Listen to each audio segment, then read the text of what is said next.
escorted by another suggested safety. Ano ba? Thank you, another person.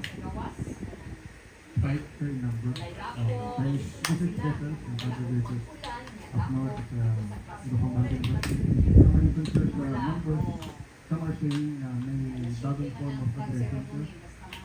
Chinese vessels, are we seeing the same pattern or danger?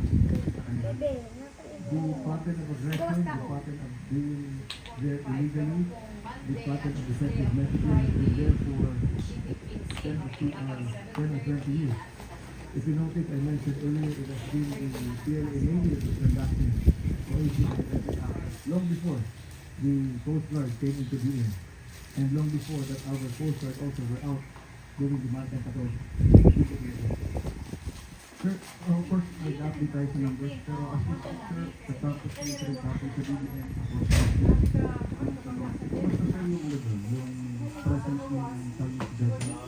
Garo pa rin ba yung heavy pa rin ba kasi get back to also that on the current and the report on the unlimited volume.